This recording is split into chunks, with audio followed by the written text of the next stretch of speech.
Mesdames et messieurs, bonsoir et bienvenue dans cette nouvelle édition de Viva Événement. Tout de suite, les grandes lignes de ce journal. Le président de la transition, Andradzuel, déclare que son amour pour sa patrie est plus grand que son désir de se présenter aux élections.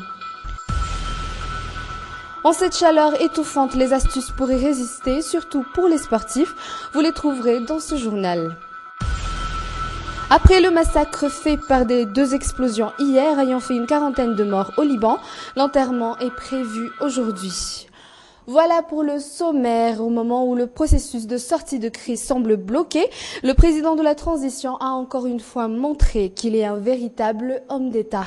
Dans son discours à la nation, Andradzuel a déclaré hier soir que son amour pour la patrie est plus grand que son désir de se présenter aux élections. Mambaoka Fechanin.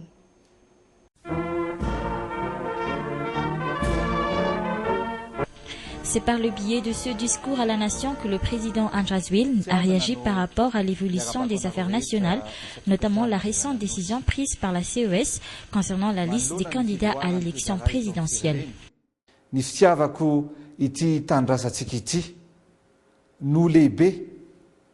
L'amour que je porte à notre patrie commune est à la fois plus grand et plus important que mon orgueil et mon désir de me porter candidat à la prochaine élection présidentielle, comme je vous l'ai souvent déclaré.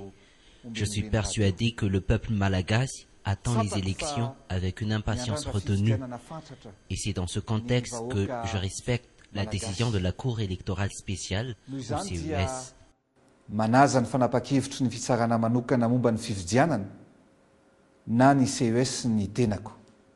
Alors que la mouvance Ravalman projette de sortir de la feuille de route et par la même occasion quitter le gouvernement et les institutions de la transition, le président Andradzuel, lui, se pose en solution.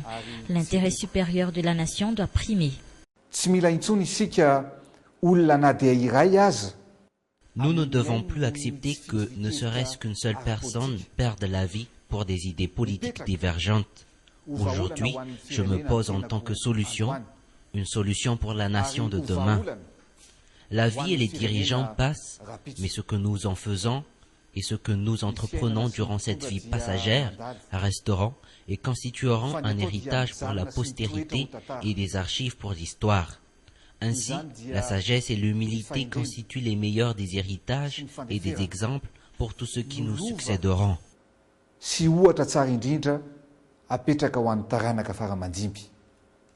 Encore une fois, le président de la transition a montré qu'il est un véritable homme d'État. Il n'a pas manqué de faire appel à la solidarité pour la tenue des élections.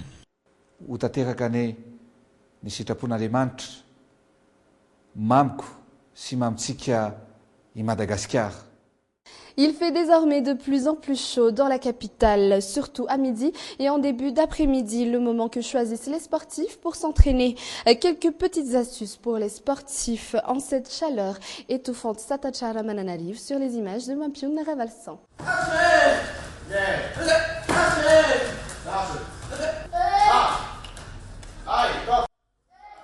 Dans ce dojo de taekwondo, l'entraînement a commencé à midi.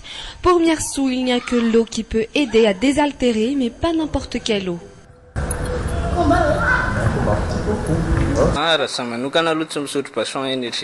Je ne bois pas de boisson énergétique, je préfère boire de l'eau plate. Si jamais je me sens un peu fatigué, je bois du jus de citron. À part cela, je préfère le jus naturel. Les boissons gazeuses ne sont pas favorables pour les sportifs.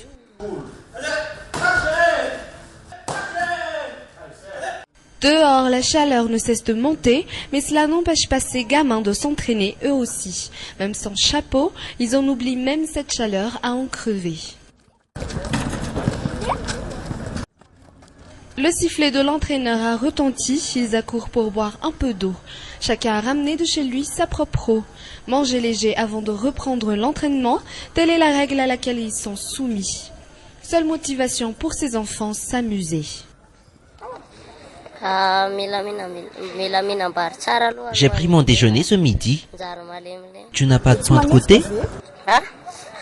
Non, on ne doit pas trop manger. Moi, je me contente d'apporter beaucoup d'eau avec la chaleur. L'entraîneur a donné tous les consignes à ces jeunes footballeurs, surtout pour ce qu'il faut ou ne pas faire dans une telle chaleur.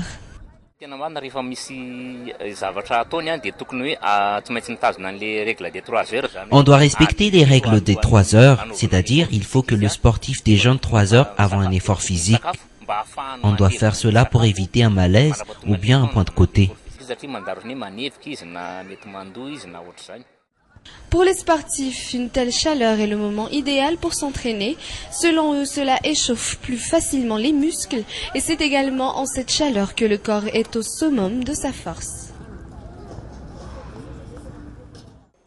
Visiter la Haute-Ville est devenu incontournable pour les touristes étrangers de passage à Antananarivo, mais pour qu'elle attire davantage de touristes, ces sites historiques doivent garder leur authenticité. De l'avis de certains touristes rencontrés sur place, les infos circulant sur le net concernant la Haute-Ville ne s'éloignent pas tellement de la réalité. Anna Muriel. Pour avoir une vue imprenable sur la ville des Mille, Jarmila, cette touriste russe, a dû quelque peu s'essouffler pour monter sur les hauteurs d'Antananarivo. Elle compte rester dans la capitale pendant 15 jours. J'ai tout vu sur le net et puis il y a les recommandations de mes collègues. Je peux savoir ce qui est intéressant et ce qui ne l'est pas à Antananarivo. Avec Google Maps, je peux trouver facilement le chemin.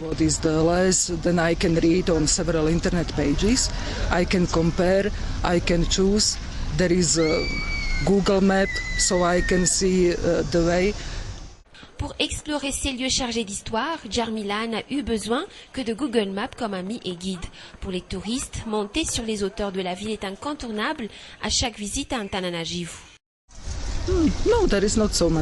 Il n'y a pas trop de différence entre les images que j'ai vues sur Internet et ce que je vois là maintenant.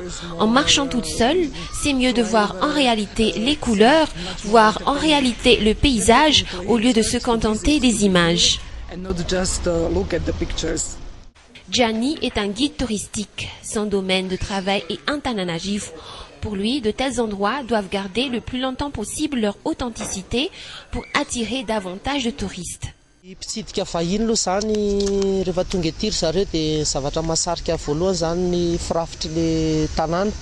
La première chose qui attire les touristes, ce sont les infrastructures. Il existe plusieurs édifices très anciens, mais reflétant l'histoire. Il faut les entretenir et maintenir l'architecture pour garder l'authenticité des lieux.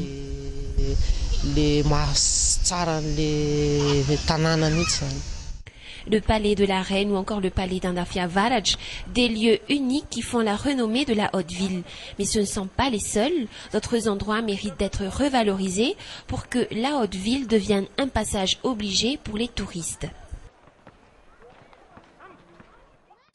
Les touristes ne sont pas les seuls attirés par la beauté de la Haute-Ville. Le week-end, beaucoup de personnes fréquentent cette partie de la ville, en particulier le jardin d'Indoual, où ils viennent là-bas en famille, en groupe d'amis ou seuls. Mais qu'est-ce qu'ils sont venus chercher en ces lieux uniques dans la ville des Mille? Les réponses dans ce reportage de Anna Muriel. Le jardin d'Indoual, un samedi. Seuls les bruits émanant de ce groupe d'amis viennent déranger le silence qui règne sur ce lieu.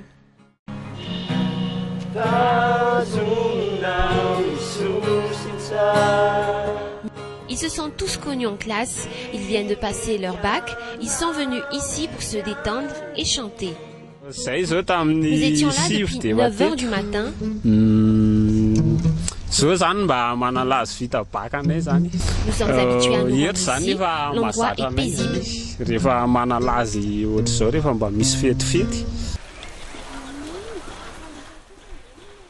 Non loin d'eux, un homme en train de calculer ses dépenses en élevage. Quelques mètres plus loin, un autre père de famille en train de lire un journal. Chaque samedi, j'ai l'habitude de me rendre ici. C'est plus calme et tranquille, loin des bruits de la grande ville. Et chaque samedi, je viens même lire mes journaux ici. Le jardin d'Indoual, un autre lieu chargé d'histoire dans la ville des Mille. Pour Amisasan, son authenticité est toujours là. En haut, sur la place de l'Ortana, nous retrouvons des jeunes gens occupés à jouer aux échecs. Nous sommes un groupe d'amis. On était partis ensemble pour jouer ici. Nous étions partis vers 8h du matin. Andoual et Saint-Jardin, pour chaque personne qui fréquente ce lieu, quelque part, c'est le calme, la paix et l'air pur qu'elle vient chercher en ce lieu unique dans la capitale. C'est ainsi que se termine ce journal. Merci de l'avoir suivi. Je vous donne rendez-vous demain à la même heure pour une toute nouvelle édition. Au revoir.